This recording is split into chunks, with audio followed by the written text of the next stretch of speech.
बच्चा, जैसे कि आपको पता है लास्ट क्लास में हम क्या कर रहे थे, लास्ट क्लास में हम थर्ड चैप्टर कर रहे थे, वही कंटिन्यू करेंगे। हम देख रहे थे कि जो हमारा व्यापक रूप होता है किसी भी दो चर वाले समीकरण के, तो हमारा क्या, ओके बच्चे, कोई नहीं चलेगा बच्चे, ठीक है। तो हमने क्या देखा था कि जो व्यापक रूप होता है उसमें हम कैसे आपके क्या निकाल सकते हैं, जो एबीसी के मान होते हैं, व्यापक रूप होता है वो हम किस तरह से देख सकते हैं, ये सारी चीजें की हम बात करें।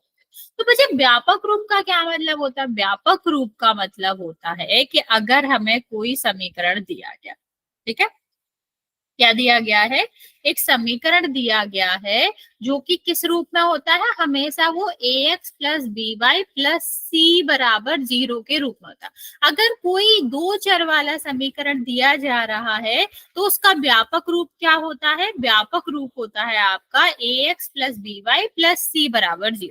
अभी लेकिन बच्चा यहाँ पर हम देख रहे हैं कि ये हमारा किसकी बात करें, ये आपका जो व्यापक रूप है वो तब होता है जब सिर्फ और सिर्फ क्या रहता है, सिर्फ और सिर्फ एक ही समीकरण होता है। लेकिन मान लो अगर हमें दो समीकरण दिए गए हैं तो हम फिर व्यापक रूप कैसे लिखेंगे? तो हम क्या करते हैं बच्चे, ये जो दिए गए आपके क्या है, दिए गए चर है, मतलब यहाँ पर जो ये वाले जो गुणांक दे रखे हैं, संख्यात्मक गुणांक दे रखे हैं, पहले वाले समीकरण के लिए हम 1 मान लेते हैं और दूसरे वाले समीकरण के लिए इसे 2 मान लेते हैं, क्योंकि देखो गुणांक तो अलग अलग होंगे ना, बस हमें क्या करना था, हमको युग्म बताना था कि हमें यहाँ पर युग्म देखना था। दो चर वाले रैखिक समीकरण का जो युग्म होता है उसका व्यापक रूप की बात कर रहे थे। तो वो व्यापक रूप किस तरह से होता है कि हम उनके गुणांकों को a1x plus b1y plus c1 पहले वाले के लिए मान लेते हैं, दूसरे वाले के लिए क्या मान लेते हैं,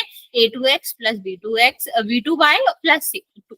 ठीक है, तो पहले में 1 1 1 1 ले लेते हैं, दूसरे में 2 2 ले लेते हैं, और ये दोनों आपका क्या कहलाते हैं, व्यापक कहलाते हैं। अभी इनका मतलब क्या है, ये हम क्यों पढ़ रहे हैं बच्चा, इससे आप गुणांक निकाल सकते हो। जब भी हमें कोई समीकरण दिया जाएगा तो हम क्या करते हैं, हमसे गुणांक पूछे जाए या गुणांकों का कहीं भी इस्तेमाल होगा तो हम इससे कंपेयर करके क्या कर सकते हैं, इससे कंपेयर करके हम यहाँ पर निकाल सकते हैं a1 b1 c1 और a2 b2 c2। ठीक है, जैसे मान लो सबसे पहले हम आपसे कहते हैं कि यहाँ पर एक समीकरण दिया गया है जो कि क्या दिया गया है, 2x प्लस 3y प्लस 7 बराबर 0। ठीक है, हमने कहा कि एक समीकरण है, इसमें a b c की वैल्यू बताओ। तो कैसे बताओगे कि हमें ax plus by plus c से करना पड़ेगा कंपेयर। तो a बराबर कितना आ जाएगा बच्चा, 1 second, a is equal to आ जाएगा आपका 2, a की जगह पर क्या है 2 है, और b की जगह पर क्या है 3 है, और c की जगह पर क्या है 7 है। ठीक है, तो ये क्या हो जाएंगे आपके a1 b1 c, मतलब a अगर 2 होता तो a1 b1 c1 मान लेते, लेकिन अगर सिंगल है तो हम क्या मानेंगे, सिर्फ और सिर्फ a b c मानेंगे। अब सेम अगर क्वेश्चन आता है कि बताओ √2x is equal to 7y minus 11। ठीक है, इसमें हमें क्या करना है, इसमें a b c की वैल्यू बतानी है। तो बच्चे हमने क्या देखा था, हमने देखा था कि जो व्यापक रूप होता है उसमें सारे के सारे पद एक साइड होते हैं और जो हमारा दूसरे साइड रहता है बराबर के, वो क्या रहता है, वो सिर्फ और सिर्फ 0 ही रहता है। ठीक है, तो हम क्या करेंगे, हम देखेंगे कि यहाँ पर हम सबको एक साइड तो नहीं दिख रहा, तो हम एक साइड बना लेंगे। ठीक है, नहीं नहीं बचा, ये नहीं आएगा। किस तरह से बनाएंगे कि इसको ले जाएंगे इस तरफ, तो क्या हो जाएगा √2x, और ये प्लस का है तो दूसरे साइड जाएगा तो किसका आ जाएगा, माइनस का हो जाएगा। ठीक है, ये किसका है, माइनस का है, दूसरे साइड जाएगा तो किसका हो जाएगा, प्लस का हो जाएगा। अब कंपेयर करेंगे, जब भी हमसे ए बी सी की वैल्यू पूछी जाती है तो हम डायरेक्ट आंसर नहीं करते, सबसे पहले हम उसको व्यापक रूप में बनाने के लिए उसको क्या करेंगे, सबको एक साइड ले जाएंगे, दूसरी तरफ बराबर 0 ले जाएंगे, और फिर हम क्या करेंगे, उसको कंपेयर करेंगे। किससे कंपेयर करेंगे, ax plus B Y plus C से। ठीक है, अब हम आंसर कैसे देंगे, हमेशा चिन्ह के साथ आंसर देते हैं।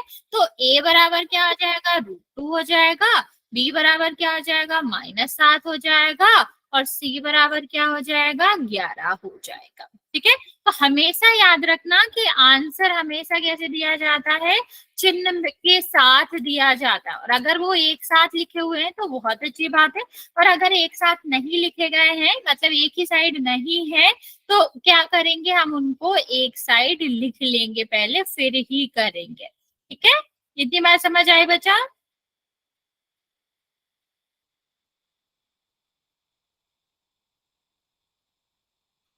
हाँ या ना बच्चा, जल्दी से बता दो। चल एक क्वेश्चन हम देते हैं, उसको ट्राई कर। लिखा हुआ है 2x is equal to 4y plus 11। ठीक है, इसमें आपको ए बी सी का मान बताना है। जल्दी से ट्राई करो, चिन्ह के साथ आंसर देना है, ये भी ध्यान रखना।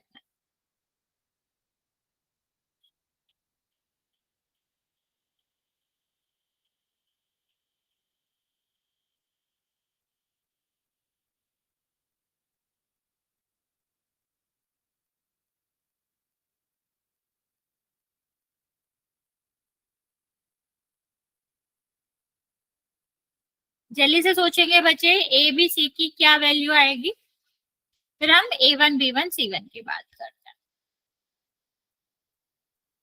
देखो मैं रिपीट कर रही हूँ, अगर हमारे सिंगल क्या है, एक ही समीकरण दिया गया है, उसमें हमें क्या निकालना, गुणांक निकालना है, तब हम ABC लिखते हैं। और जब हमें क्या दिया गया है, दो दिए गए हैं, नहीं ये क्यों आएगा बच्चा, उल्टा लिख दिया। एक्स का गुणांक जो होता है वो होता है आपका ए, एक्स के साथ जो गुणा में वो ए होता है, जो बाई के साथ गुणा में वो बी होता है, और जो सी होता है उसमें कोई चर नहीं होता, वो अचर पद होता है। ओके,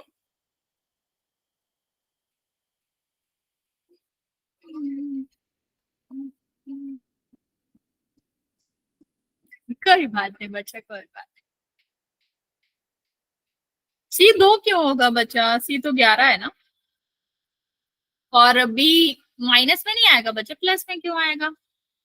बी आप लोगों ने गलत करा है, मतलब आपने गलत करा बच्चा। हाँ उल्टा हो गया, सही कर लो। और बच्चे आपने बी की वैल्यू में थोड़ा सा गड़बड़ करा।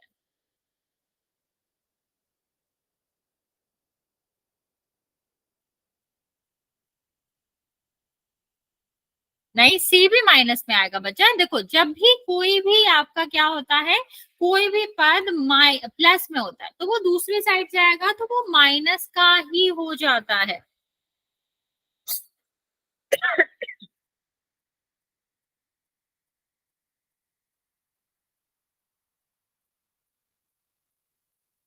तो बी और सी दोनों ही माइनस में होंगे।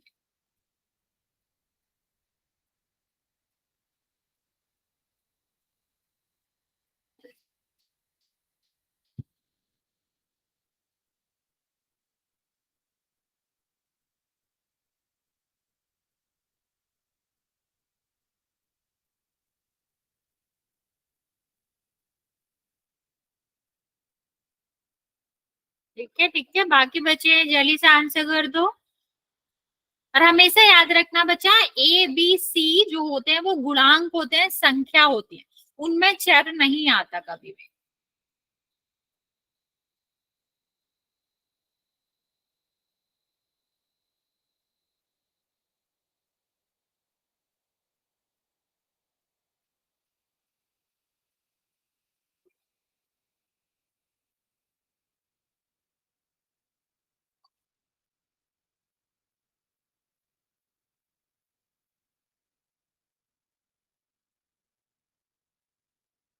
बाकी बच्चा आंसर करो जल्दी से, आप लोगों ने आंसर नहीं करा है।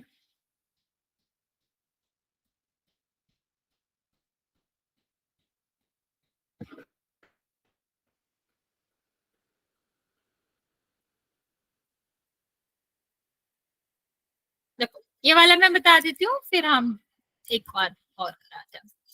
देखो क्या दिया गया है, हमें दिया गया है कि ये है, आपको एबीसी निकाला। हमने क्या बताया कि जो व्यापक रूप होता है वो क्या होता है, A X plus B Y plus C is equal to 0।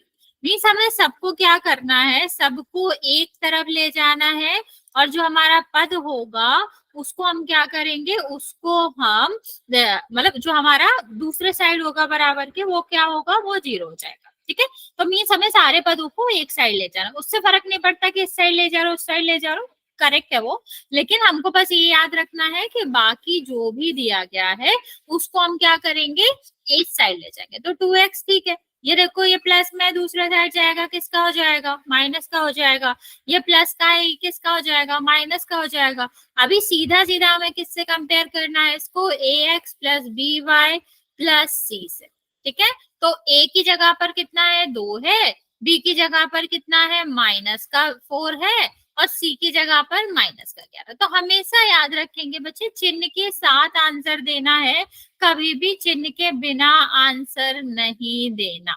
ठीक है, क्या करना है, चिन्ह के साथ आंसर देना है, चिन्ह के बिना आंसर नहीं देना, क्योंकि वो गलत होता है। अभी होता क्या है, प्लस वाले में हम चिन्ह नहीं लगाते क्योंकि वो होता ही प्लस में। ठीक है, चिन्ह लगाओ ना लगाओ, अगर नहीं चिन्ह है तो हम उसको प्लस की संख्या ही मानते हैं, लेकिन हमें माइनस में लगाना पड़ता है। ओके, चलो अभी मैं एक क्वेश्चन देती हूँ आपको, वो ट्राई करके मुझे आंसर बताओ। क्वेश्चन है आपका, 2x माइनस 3y प्लस 7 बराबर 0, और दूसरा है आपका 3x प्लस 4y माइनस 11 बराबर 0। ठीक है, इसमें आपको a1 b1 c1 a2 b2 c2 क्या होगा। चलो जल्दी से करो, फिर पोल में करना।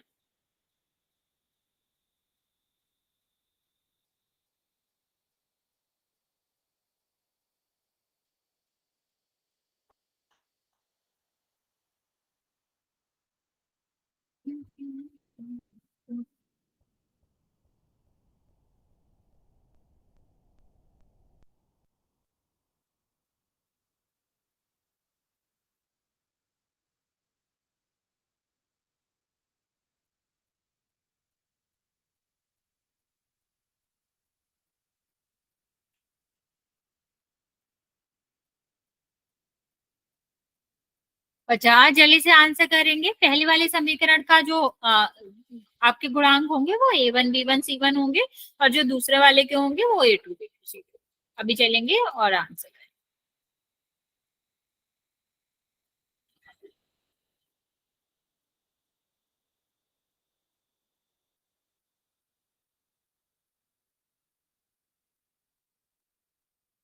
कोई हल नहीं है मैम इसके?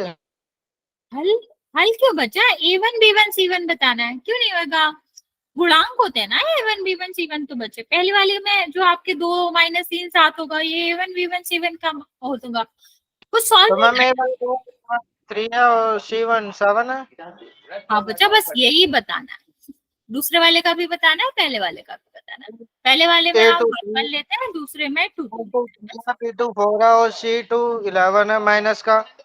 ठीक है, बाकी बचा जल्दी से आंसर कर देंगे। बचा माइनस भूल गए हो तुम, उल्टा करा है, C1 तो प्लस का है ना बच्चे, B1 माइनस का है।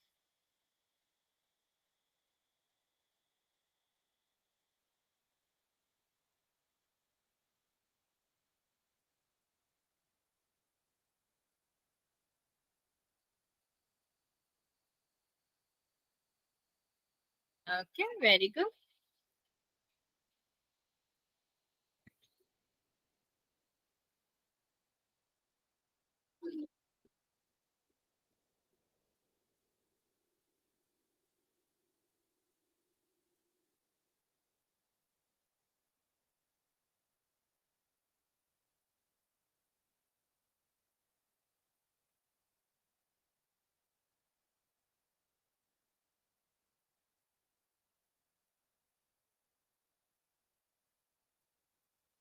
बाकी बचा जल्दी जल्दी आंसर करो, सिर्फ दो ही बच्चों ने आंसर करा हुआ है।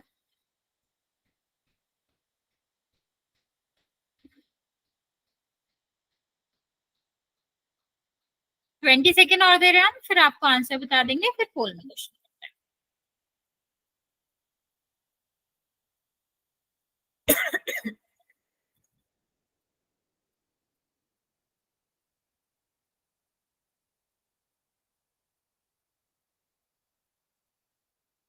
ओके चलो देखते हैं। सबसे पहले इस वाले क्वेश्चन में देखेंगे, पहला समीकरण है तो यहाँ पर जो भी आपके ए बी सी होंगे वो 1 1 1 होता है। तो कितना हो जाएगा ये x A1 plus B1 plus C। ठीक है, तो ए की जगह पर क्या आ रहा है बचा, ए की जगह पर 2, बी की जगह पर क्या आ रहा है बचे -3, क्योंकि संख्या को हमेशा हम चिन्ह के साथ लेते हैं, और सी की जगह पर क्या आ रहा है 7। अभी दूसरा वाला देखते हैं, तो इसको किससे कंपेयर करेंगे, A2x B2y और प्लस C2 बराबर 0। तो A2 क्या हो जाएगा बचा 3, और B2 क्या हो जाएगा बचा 4, और C2 क्या हो जाएगा बचे -क्या। ठीक है, तो इस तरह से हम इसको रखते हैं। चलिए अभी हम एक दो क्वेश्चन पोल में करते हैं बच्चे।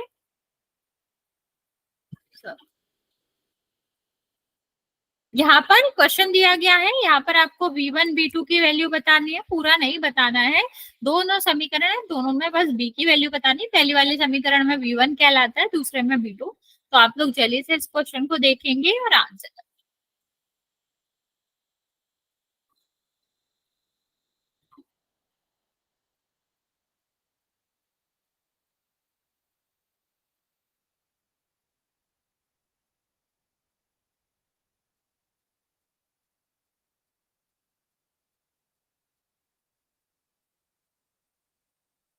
ओके वेरी गुड,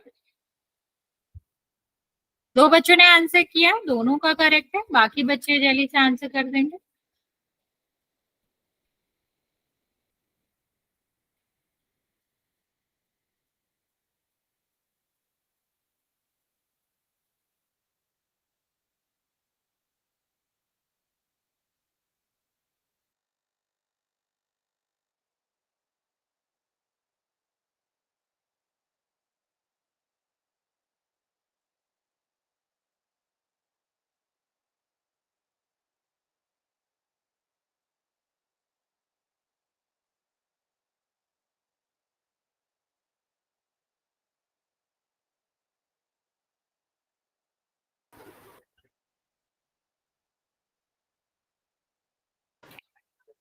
सॉरी बच्चे, वो नेटवर्क की वजह से हट गया, मैं अभी हाथ रीशेयर।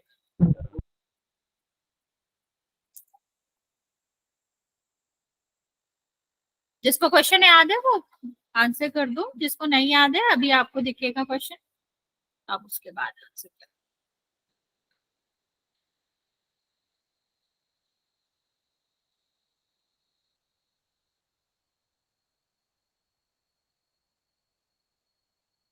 जस्ट 1 सेकेंड बच्चे, अभी शेयर।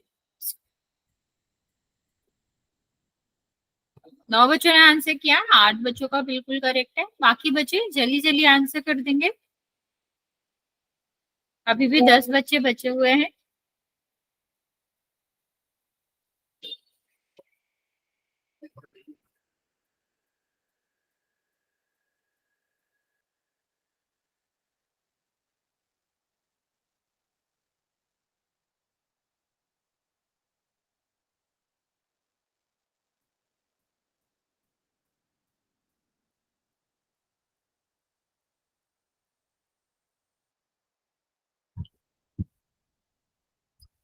ग्यारह बच्चों ने आंसर किया है, 10 बच्चों का करेक्ट है।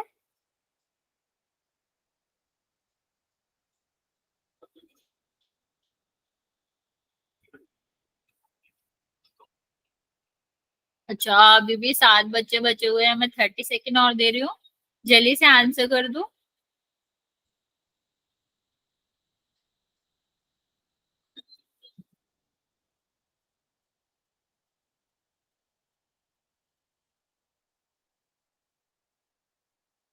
ओके 5 4 3 2 और 1।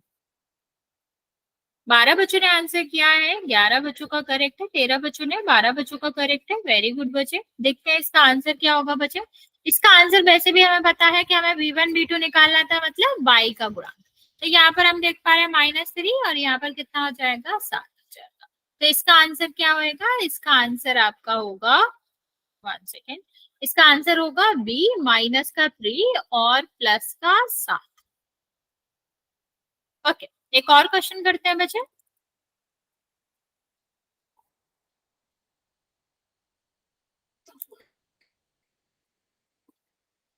क्वेश्चन है, दिया गया है 3x is equal to 5y minus का 7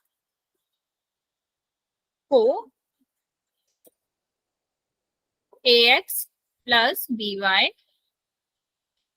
प्लस c बराबर 0 से तुलना करके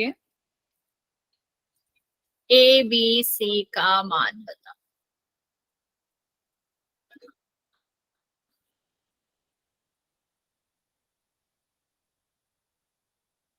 a है 3 5 7, b है 3 -5 7, c है 3x 5y 7, d है 5 7।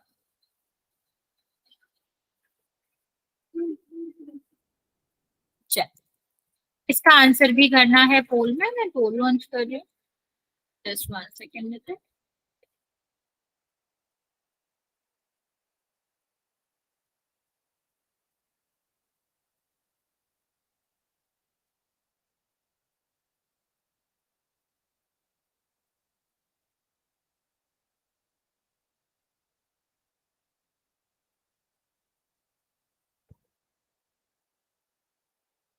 ओके, 3 बच्चे ने आंसर दिया है, 2 बच्चों का करेक्ट है, 3 बच्चों का करेक्ट है, 2 बच्चों का रॉन्ग। बच्चा ध्यान से करो।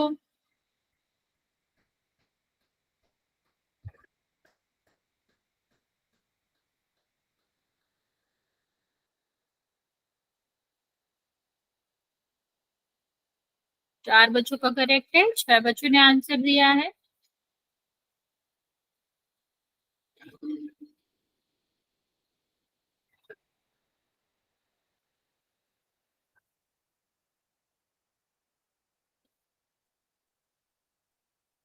बच्चे जल्दी से आंसर कर देंगे।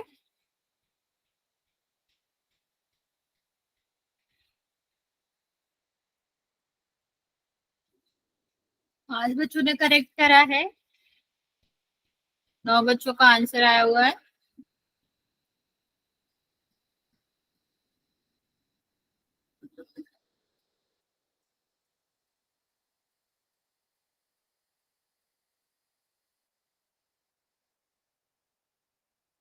बच्चा ध्यान से करो, गलत करो आप लोग।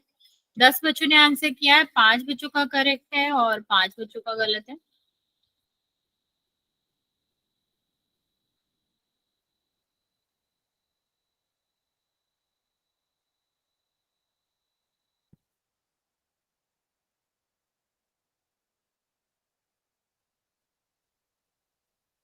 अभी भी 9 बच्चे बचे हुए हैं, बच्चा जल्दी से आंसर कर दो।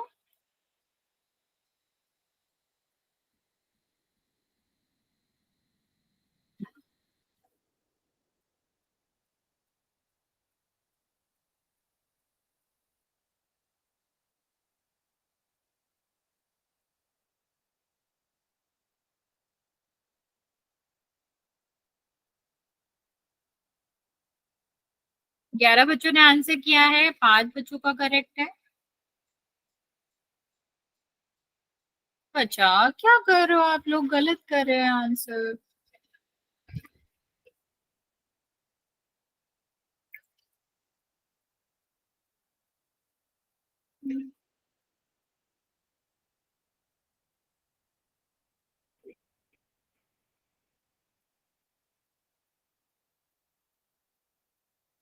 ओके, लास्ट 20 सेकेंड दे रहे हैं हम, फिर काउंट करना स्टार्ट करेंगे। 14 बच्चों ने आंसर किया है, 5 बच्चों का करेक्ट है, बाकी सब बच्चों का गलत है। ओके, 5 4 3 2 और 1। 15 बच्चों ने आंसर दिया है, 6 बच्चों का करेक्ट है, बाकी बच्चों का गलत है। देखते हैं आंसर क्या होगा बच्चा। बच्चे हमेशा ध्यान रखना है कि अगर हमें इस तरह से दिया गया है क्वेश्चन कि जहां पर सारे एक ही साइड में नहीं है, तो हमको पहले एक साइड बनाना पड़ता है। देखिए ये 3x है, 3x को ऐसे ही रहने दो, ठीक है। फिर इसको ले जाएंगे हम इस तरफ, तो प्लस का जो होता है वो बराबर के दूसरे साइड जाके किसका हो जाता है, माइनस का हो जाएगा। ये किसका है, माइनस का है, दूसरे साइड जाके क्या हो जाता है, प्लस का हो जाता है। बराबर जीरो तो है। अब हम क्या करेंगे, इसको करेंगे compare A X plus B Y plus C से। तो बच्चा ए बी सी है क्या, ए बी सी जो है वो आपके गुणांक है, ठीक। तो इसका मतलब क्या होगा, इसका मतलब है एक्स वाई जेड तो कुछ आएगा ही नहीं, सिर्फ और सिर्फ क्या आना चाहिए था, नंबर। तो जितने भी बच्चों ने ये आंसर करा बच्चा, ये क्यों होगा, हमें क्या दिया गया है, ए का मतलब होता है कि वो संख्या जो एक्स के साथ गुणा में, तो एक्स क्यों आएगा, एक्स के साथ जो गुणा में है जो संख्या है वो ए है ना बच्चे, तो ये वाला तो नहीं आएगा। अब देखो बाकी में क्या दिक्कत है, तो अगर हम यहाँ पर देखें ए की जगह, तो आप क्या कह सकते हो कि कितना आ रहा है, 3, ठीक है। ए की जगह पर क्या आ रहा है, 3 आ रहा है। तो ये कैसे आंसर हो जाएगा बच्चा, यहाँ तो 5 है, ये भी आंसर नहीं होगा। यहाँ देखो बी की जगह पर क्या आ रहा है, -5। मैंने आपको क्या कहा था कि हमेशा संख्या को कैसे लिखते हैं, चिन्ह के साथ लिखते हैं, और सी की जगह पर क्या है, साथ है। तो हमारा आंसर क्या होना चाहिए बच्चे, हमारा आंसर होना चाहिए था बी, ना कि ए या फिर सी। ओके चलो, अभी मैं एक क्वेश्चन ऐसा था और पूछती हूँ, फिर आप लोग उसमें ट्राई करो। क्वेश्चन क्या कहा गया है कि 4x -11 बराबर 5।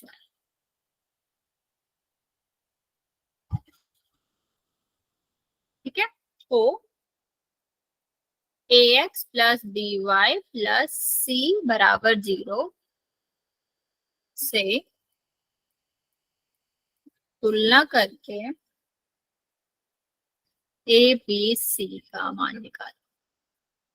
बच्चे हमेशा ये याद रखा करो कि जो ए बी सी है वो किस चर के साथ आ रहे हैं, या फिर चर आ रहा है कि नहीं आ रहा, उससे क्या होगा, आसान हो जाएगा निकालना।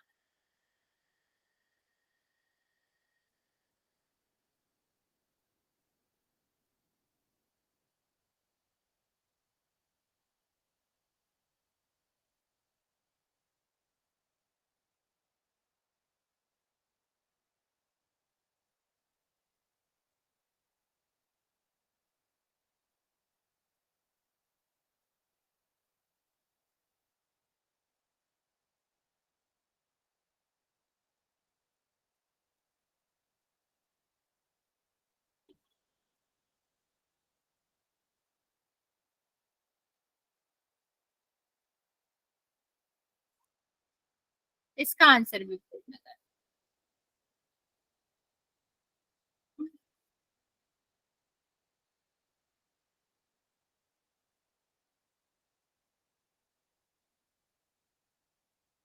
मैम आंसर नहीं दिखा रहा है। एक सेकंड बच्चे, हम दोबारा लॉन्च कर रहे हैं, उसमें आंसर करना है। वो उसमें नहीं करना था। अभी दिखाएगा, अभी आपका।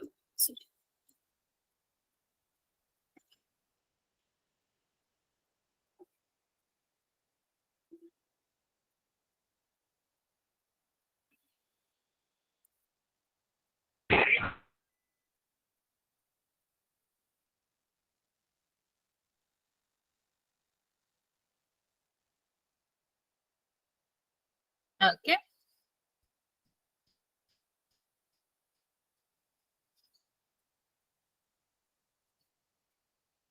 एक बच्चे ने आंसर किया है, 2 बच्चों ने, करेक्ट है आपका आंसर। 4 बच्चों ने, 8 बच्चों ने करा है, 6 बच्चों का करेक्ट है, 3 बच्चों का गलत है, अभी 4 बच्चों का बचा। ध्यान से करो, आप लोग गलत कर रहे हो आंसर। 12 बच्चों ने आंसर किया है, 6 बच्चों का करेक्ट है और 6 बच्चों का गलत है।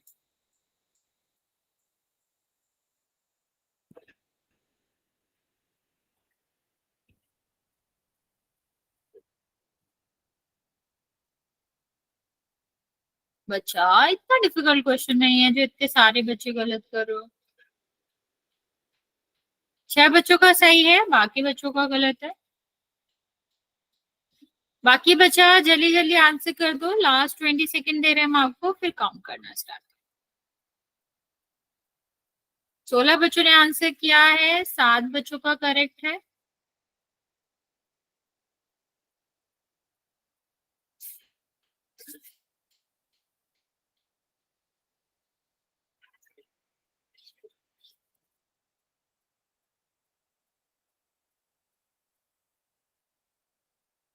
ओके, लास्ट 10 सेकेंड बचे।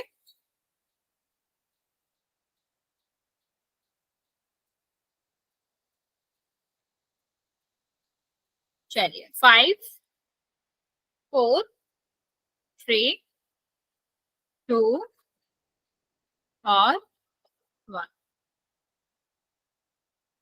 16 बच्चों ने आंसर दिया है, 7 बच्चों का करेक्ट है, बाकी बच्चों का गलत है। बच्चे हमेशा याद रखो, ए का मतलब क्या है? ए का मतलब है वो संख्या जो एक्स के साथ आ रही है, बी का मतलब जो वाई के साथ आ रही है, और सी का मतलब जो किसी भी चर के साथ नहीं आ रही है। ये देखो, सीधा सीधा सा क्वेश्चन था। 4x तो अपनी जगह पर ठीक है, सबको एक साइड लाना है, तो इसको इस साइड ले आएंगे, तो ये किसका हो जाएगा? -15। ठीक है, एक्स के बाद वाई आता है, और फिर कौन सा पद आता है जिसमें कोई चर नहीं है? ax plus B Y plus C. A की जगह पर कितना है? 4। बी की जगह पर क्या है? -15। सी की जगह पर क्या है? -11। ठीक है, तो बस ऐसे ही आंसर करना था। अभी ये किससे मैच कर रहा है? सी वाले से कर रहे। देखो, हमने कितनी बार कहा है कि ए और बी जो होती हैं वो संख्याएं होती हैं, उनमें चर नहीं होता। तो बी वाला क्यों ही आंसर होगा? बी वाले में तो चर है ना, एक्स क्यों लेंगे? ए का मतलब है जो संख्या एक्स के साथ आ रही है, संख्या होता है उसका मतलब, गुणांक है बच्चा। वो गुणांक हमेशा संख्यात्मक ही ले रहे हैं यहाँ पे। ठीक है, तो हम ये याद रखेंगे कि हमें संख्या लेनी है, और संख्या कैसे लेनी है, सब एक साइड हो जाए। ए का मतलब है एक्स के साथ जो आ रही हो, बी का मतलब है जो वाई के साथ आ रही हो, और सी का मतलब है जो किसी भी चर के साथ नहीं आ रही है।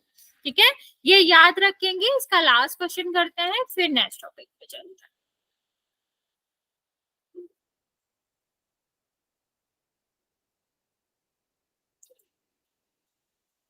ध्यान से करेंगे इस क्वेश्चन को बच्चे।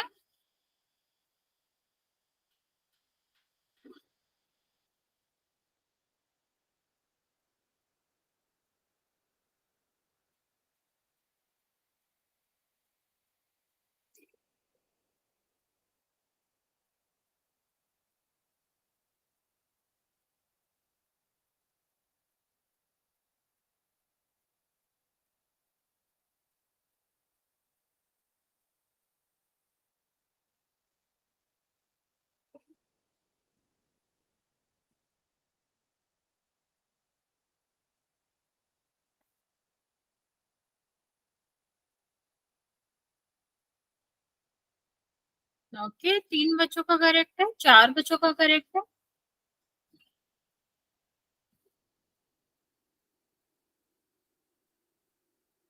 बाकी बचा सोच समझ के आंसर करेंगे बच्चे, चिन्ह का खास ध्यान रखेंगे। 7 बच्चों ने करा है, 5 बच्चों का करेक्ट है।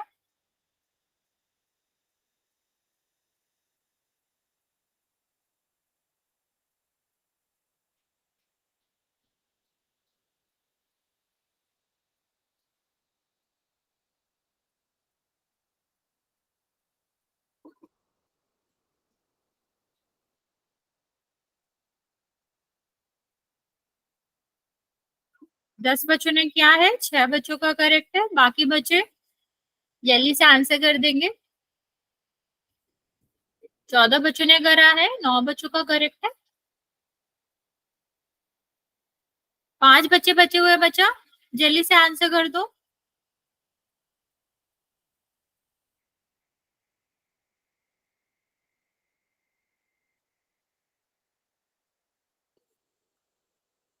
लास्ट 20 सेकेंड बचे हैं।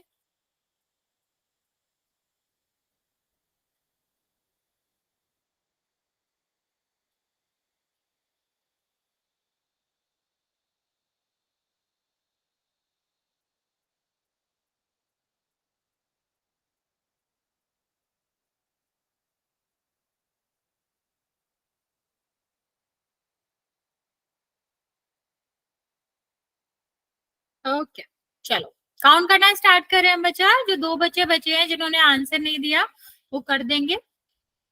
5 4 3 2 और 1। 16 बच्चों ने आंसर दिया है, 11 बच्चों का करेक्ट है, बाकी बच्चों का गलत है। देखते हैं यहाँ पर आंसर क्या आएगा बच्चे। देखो 2x तो ठीक है अपनी जगह पर, ये देखो ये इस साइड जाएगा तो किसका हो जाएगा माइनस, और ये इस साइड जाएगा तो किसका हो जाएगा प्लस का। अभी हम देख पा रहे हैं ax plus B Y plus C के हिसाब से कि a की जगह पर क्या आ रहा है √2, b की जगह पर क्या आ रहा है माइनस का 7 और c इज इक्वल टू कितना आ रहा है 9 आ रहा है। तो आंसर कितना हो जाएगा, आंसर आपका हो जाएगा बी। ओके चलो अभी चलते हैं बच्चे नेक्स्ट टॉपिक के बारे में बात करते हैं कि संगत और असंगत युग्म जो होते हैं वो कैसे, उसके जो रैखिक समीकरण युग्म होते हैं वो क्या होते हैं, किस तरह से हम पता कर सकते हैं। एक तो हमने संगत असंगत कब देखा था बच्चा, जब हमने क्या देखा था ग्राफ देखा था। तो एक तो ग्राफ से हम पता कर सकते थे। अभी अगर हमें समीकरण दिए गए और हमें ग्राफ नहीं बनाना तो भी हम पता कर सकते हैं कि दिया गया जो भी 2 समीकरण युग्म है, रैखिक समीकरण युग्म है, क्या वो संगत है या फिर असंगत युग्म है। ठीक है तो अभी हम बात करते हैं यहाँ पर कि क्या है, क्या हम समीकरण देखकर बता सकते हैं कि रेखाएं कैसे बनेंगी या उसके कितने हल होंगे। ठीक है तो बच्चे हाँ हम बता सकते हैं समीकरण देख के कि आपका किस तरह से ग्राफ बनेंगे और किस तरह से उसके हल। तो बच्चे अभी यहाँ पर दिया गया है 2 समीकरण युग्म हमने मान लिया, हमने आपको बताया था कि अगर 2 रेखाएं दे रखी हैं तो हम उसको a1 b1 c1 और a2 b2 c2 मान लेते हैं। तो यहाँ पर क्या हो जाएगा a1x प्लस b1y और प्लस c1। ठीक है और यहाँ पर आपका क्या होगा a2x b2y और c2। बच्चे अगर हम यहाँ पर रेशियो निकाले, हम क्या निकाले यहाँ पर a b c हमने निकाल लिया, अब हम उसके बाद क्या कर रहे हैं, उसके बाद हम रेशियो निकाल रहे हैं, अनुपात निकाल रहे हैं किस किस में a1 और a2 और b1 b2। तो क्या हो सकता है, मान लो हमारी यहाँ पर कोई संख्या लिखी है, हमने इसका अनुपात निकाला, हमने b1 b2 का अनुपात निकाला, हमने c1 c2 का अनुपात निकाला। तो क्या क्या केसेस बन सकते हैं, हो सकता है कि हमने ये दोनों जो अनुपात निकाले हैं a1 b1 और a1 a2 और b1 b2 का वो कैसे आ रहा है, वो बराबर नहीं आ रहा है। हो सकता है ना बच्चा, या क्या होगा, या तो इन दोनों का अनुपात बराबर होगा या नहीं होगा, 2 ही केसेस बनते हैं। तो पहला केस क्या हो सकता है कि बराबर नहीं है। ठीक है दूसरा केस क्या हो सकता है बच्चा कि ये जो आपके a1 b1 a1 a2 है वो किसके बराबर है, b1 b2 के बराबर है। अब इसके बाद हमने एक और रेशियो निकाला था ना बच्चा c1 c2 का। तो हो सकता है बच्चे दूसरा केस क्या है, अगर ये दोनों बराबर हैं तो फिर क्या हो सकता है कि हो सकता है ये जो c1 और c2 का अनुपात है उसके बराबर भी हो। ठीक है या फिर तीसरा केस हो सकता है कि उसके बराबर नहीं, और तो कोई केस नहीं हो सकता। क्या हमने पहले हमने सारे अनुपात निकाले किसके, ए के बी के और सी वाला। ठीक है फिर हमने देखा कि पहले केस में क्या आ सकता है कि वो पहले जो a1 a2 है या b1 b2 है उनका अनुपात ही बराबर नहीं आ रहा, तो फिर हमें आगे नहीं करना। फिर हमने क्या करा, मान लो वो बराबर आ रहा तो हम किससे देखेंगे, हम c1 c2 के अनुपात से देखेंगे।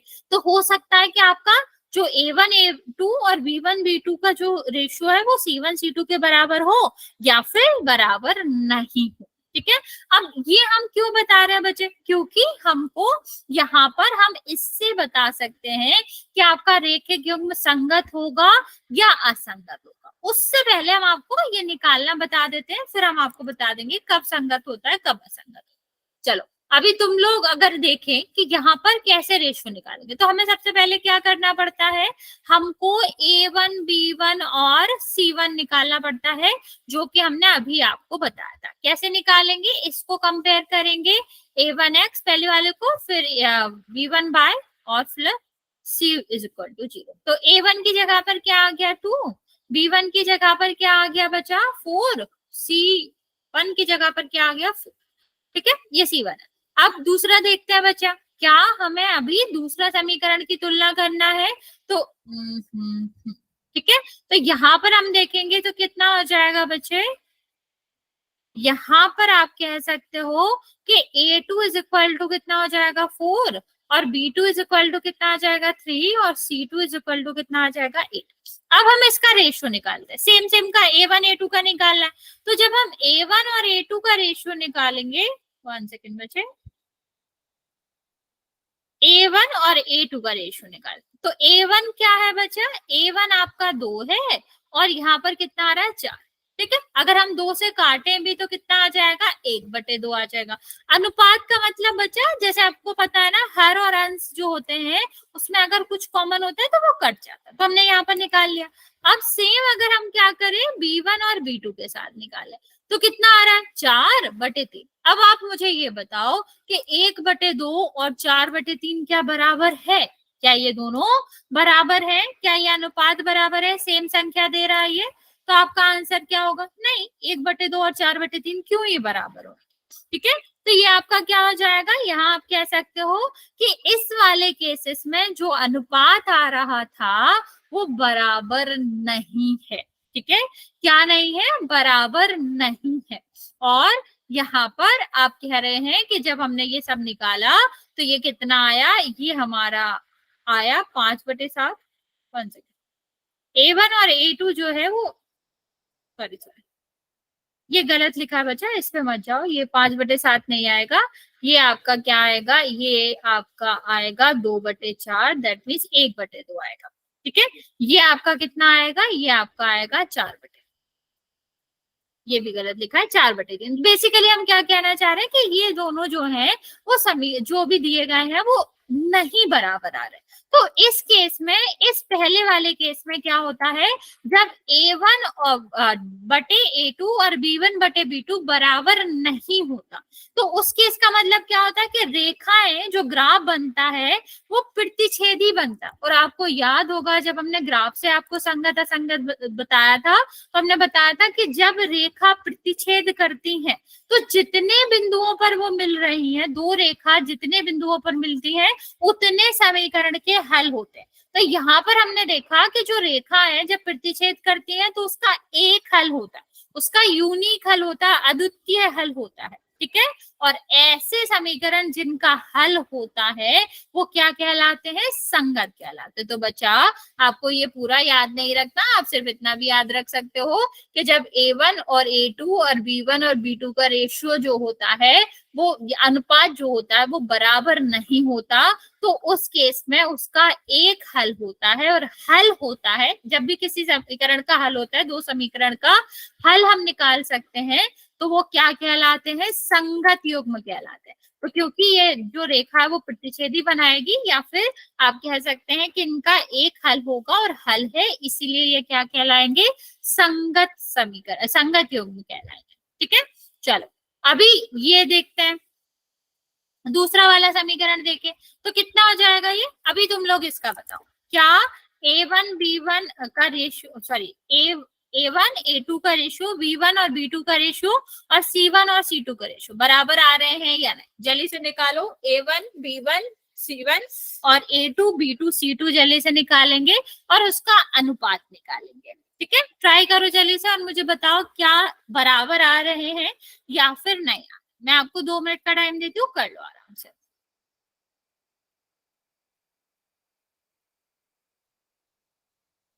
ओके, बाकी बचे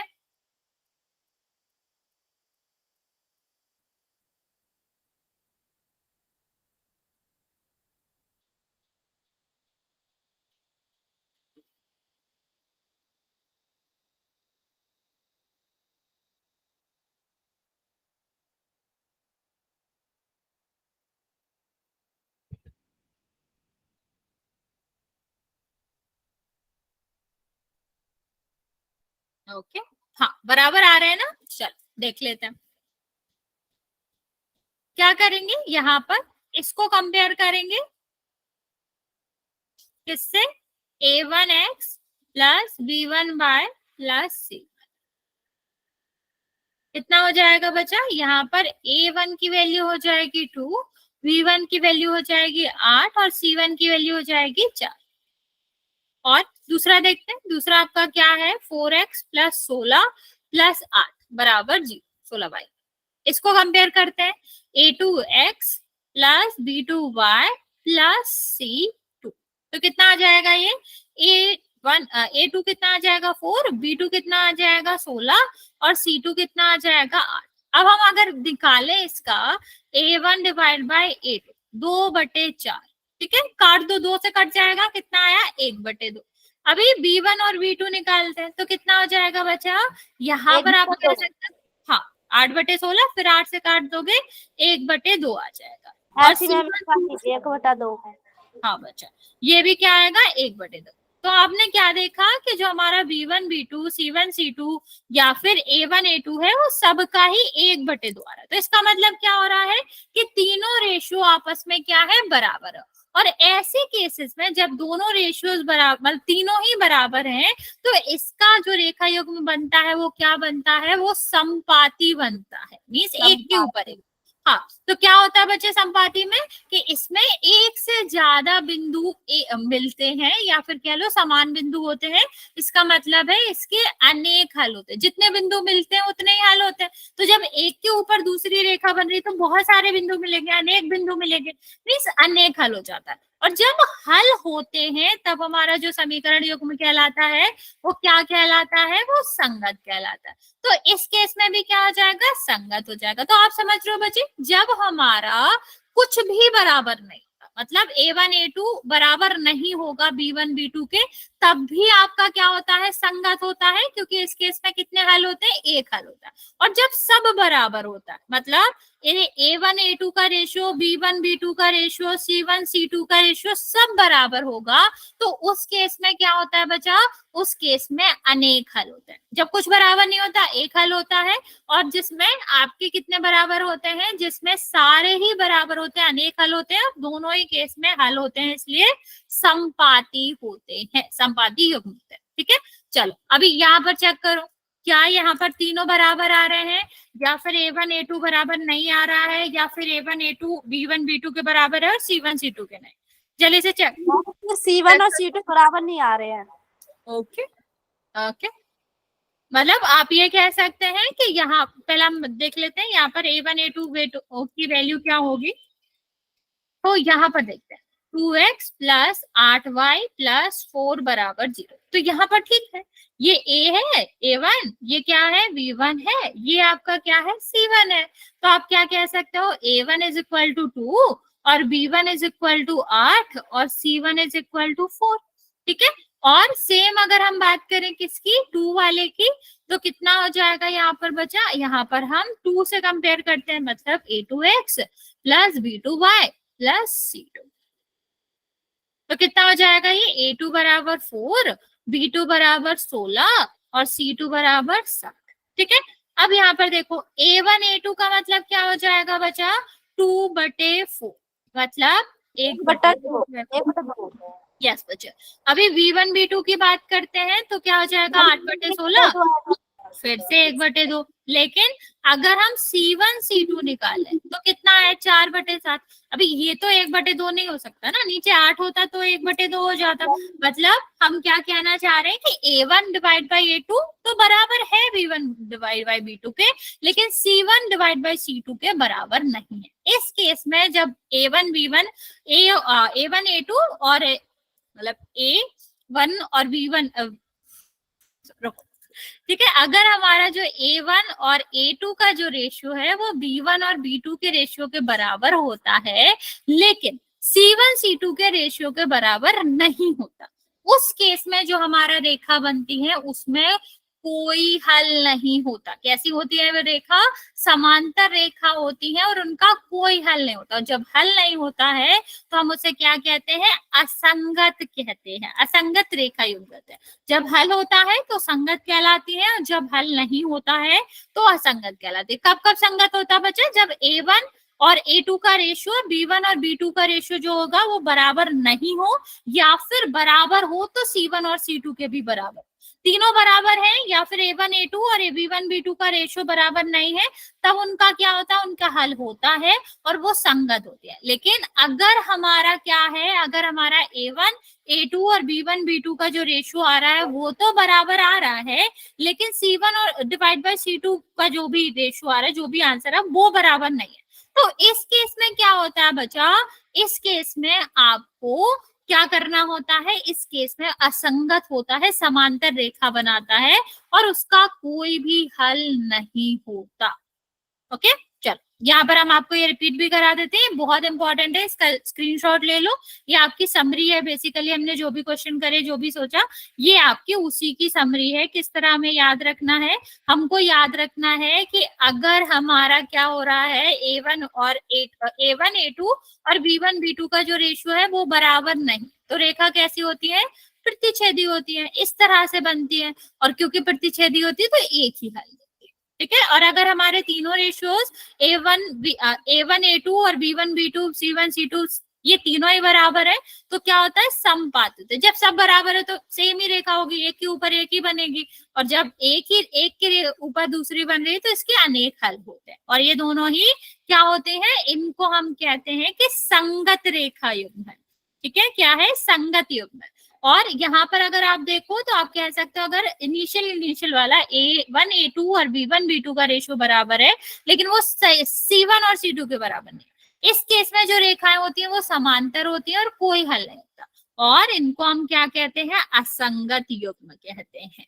ओके, चलो अभी मैं एक क्वेश्चन दे रही हूँ, उसमें आप मुझे बताओगे कि किस तरह से ग्राफ बनेगा, किस तरह की ग्राफ रेखा होगी, संगत है या असंगत। 11x प्लस 5y माइनस 20 बराबर 0, 22x प्लस 10y प्लस 40 बराबर 0। चलो अभी आप मुझे बताओगे कि ये संगत है या फिर असंगत है।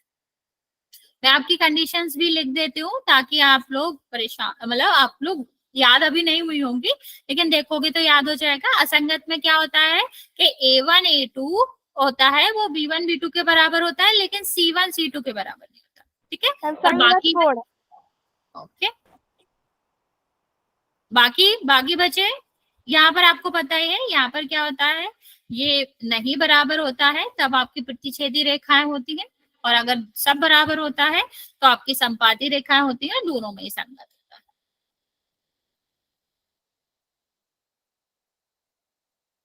चलिए मैं आपको 30 सेकेंड और दे रही हूँ बच्चा, जल्दी से बताओ संगत है या असंगत है। हाँ ये बुक में है बच्चा, या थर्ड वाले चैप्टर में हम जो पढ़ रहे हैं वो सब बुक का पढ़ रहे हैं, ऐसा नहीं है कि पिछली क्लास का पढ़ रहे हैं, नहीं, हम सब वही पढ़ रहे हैं जो आपके एग्जाम्स में आ सकता है।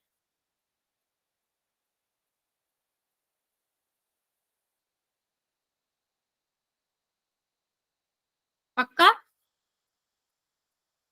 चलो ठीक है।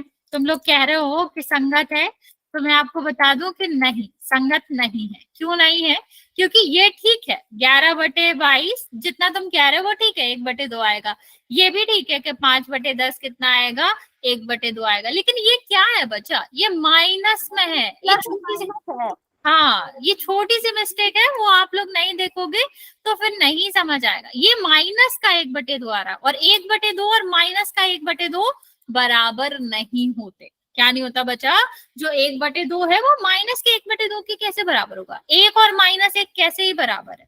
ठीक है, तो इसीलिए ये बराबर, ये दोनों तो है, A1 divide by A2 B1 divide by B2 तो बराबर है, लेकिन C1 डिवाइड बाई C2 बराबर नहीं है। इसलिए ये कैसी रेखाएं बनाएंगी, समांतर रेखा बनाएंगी, और समांतर रेखा का कोई हल नहीं होता है, और जब हल नहीं होता है तो इसका मतलब है कि ये कैसी रेखाएं होंगी, असंगत रेखा। ठीक है, इसका कुछ और क्वेश्चन करेंगे नेक्स्ट क्लास में, कोई दिक्कत नहीं, हम रिपीट भी कर देंगे अगर नहीं समझ आया हो।